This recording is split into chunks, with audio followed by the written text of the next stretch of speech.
sa 78th anniversary ng bulan ng akademiko. Nakikita ko muna dati nakahiga ko doon. Tingnan ko nakahiga doon. Dahil po yan noon, ganyan yan. Isa nandun ako.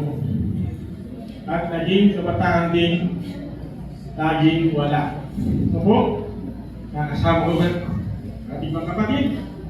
Lalo na noon ay naalala ko, tatlo kaming Wilfredo rito.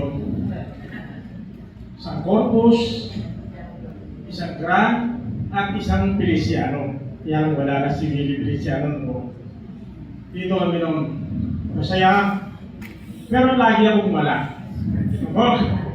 Kasi pagdating ng pianista nga po, nung hinap sumabalakan, meron sila dito. Pero hindi mo nakalimutan ang pagiging estilista mo. Kahit napunta ka sa Manila, nagtrabaho, pero yung pagiging puso mo, nandito pa rin. Ito po.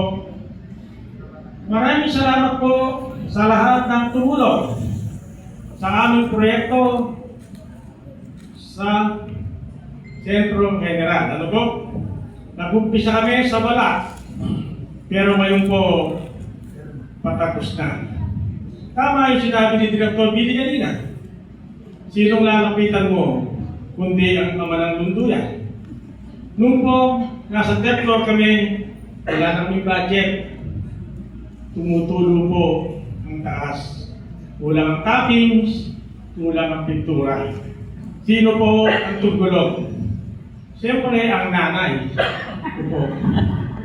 Ang pinakamaganda nating nanay. Ito po. At ang ama ng buwan ng Agenda. Maraming salamat po sa inyong lahat. Nagbigay sila ng tulong nung una. Malaking tulong. Pero nung nabitin kami, ginalawang pangalawa pa. Ito po. Kaya sabi niya ni Billy, tama na lapitan mo. Ay yung nanay. Sabi yung kakay. Ito po. Ngayon po, konti na lang po. Sabi namin siya, pag nagtitilo ko, konti tempo na lang. Tapos na. Ito po. Para sa ating lahat po yun. Ng District 16, District 15, ang ating kakay. Ng District 15, lagi natin kasama. Nag-mission kami sa Lawag, kasama namin. Ito po. Isa rin siya sa mga kasama natin nakatulong. Ito po. Kayo po, konti na lang. Nung po huling meeting namin doon, may nagbigay po isang napakabaiting Pangulo. Nagbigay ng aircon. Ngayon po, naka-aircon na, naka-tiles na, naka-pintura po yung baba. Presentable na po. Ang second floor na lang, ang konting kulang pa. Kaya po, napag-usapan namin ng distrito, isa pa. Ito po, yung kung nasa nagpulong ng buong mga Pangulo, nagsabi po ako, sabi ko, isa pa. Isang ikot na lang po. Siguro po, ngayon last na to ang bulan namin din, naiikot ang basket sa bawat anniversary. Napakalaking tulong po. Ito po, matatapos na siguro yung mga kwarto ng kabataan sa taas. Yung po, siguro sa natatawa si dating Direktor Kumahali. Ano po? Walang sawa po ang pagtulong niyo, alam ko. Sabi niya nang nakasulat, ang pananampalataya ay may kanakit na gawa. Kaya po, ang gawa natin, magtrabaho. Ano po?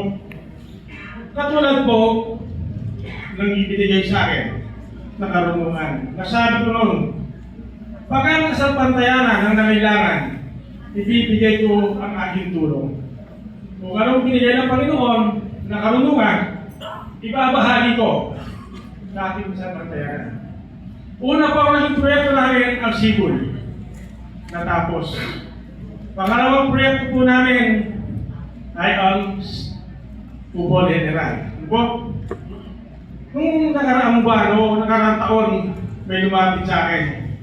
Sabi niya, engineer, may proyekto ka uli. Ang Iskaler. So, linggo-linggo po, isang beses sa linggo, doon ako. Nung anniversary ko, tamang-tama na hubungan na.